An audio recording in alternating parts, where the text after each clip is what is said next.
I actually started with a funny little game called Dungeon Crawl Stone Soup. It was shown to me by a member of my Discord server, and I will be honest, at first I was hesitant to play it, despite it revealing a core memory of the game from about 10 years ago. But I eventually tried it, and got completely overwhelmed and let it gather dust for a week or so. Before I said screw it, and dived in headfirst with my very limited knowledge. And holy moly, this game slaps. This game, the thing that looks like a glorified Excel spreadsheet, and this is the graphical version too, is the sole reason I'm making this video, and is why I think so much from the genre, nowadays, is not even considered when making roguelikes. Sure, the core idea is mostly there, albeit watered down in most cases, but what I found after playing Dungeon Crawl was that this genre was, and should be, so much more complex. The required knowledge to even begin playing a Dungeon Crawl is enough to put most people off. I was no exception to this, and not to mention the learning curve once you actually start adventuring. You will die a lot. You will be checking the help menu a lot, and while you do, it'll feel very slow and repetitive. But if you stick with it, and build up your knowledge, eventually, you will start to get some good runs. And getting a good run in this game is nothing compared to modern roguelites. There is a moment in this game when you find a really good piece of loot, which does not happen a lot, whether it be a weapon, or armor, or whatever. Or even better, when you get yourself into a position yourself, without being handed a rare item, that makes you realize you now have so much more freedom to explore and experiment due to your newfound power. Now, this will go one of two ways. You will either die because you got too cocky, or you'll start to snowball, becoming stronger and stronger, all the while discovering new levels and branches of the dungeon. Until, again, you eventually die of your own hubris.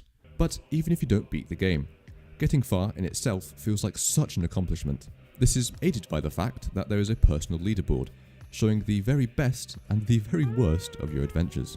This sense of great achievement is, more often than not, nowhere to be seen in modern titles. Sure, the little hit of dopamine you get when you reach a new level or unlock a new character is nice and all, but it's nothing compared to the feeling of getting far in a very difficult game, purely from your own knowledge, skill and problem solving, without anything like permanent upgrades or a new character holding your hand. I went into Dungeon Crawl after only playing the in-game tutorials, and following a guide on how to pretty much play the game on easy mode, with a certain race background combo. But everything else I was experiencing pretty much blind, and if I really needed to, or was just curious, I would do my own research on the game's wiki. And while it was quite tricky to get into, in the long run, it made my first exposure to the game much more enjoyable. This isn't to say starting out by learning as much as you can will detract from your enjoyment of the game, and I think this goes for all games.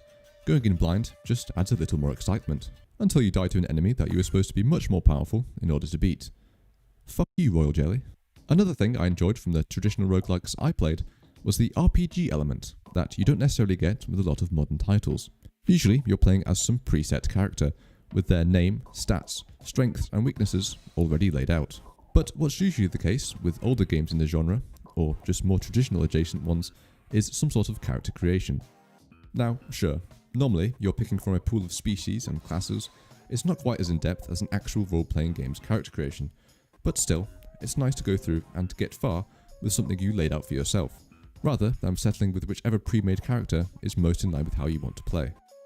I am aware though that Rogue itself lacks any pre-game character creation. I mean, you literally play as the 1980s equivalent of the smiling emoji, but even still, this almost blank slate of a player character allows you to, with a little bit of imagination, project whatever you wish to be into the game.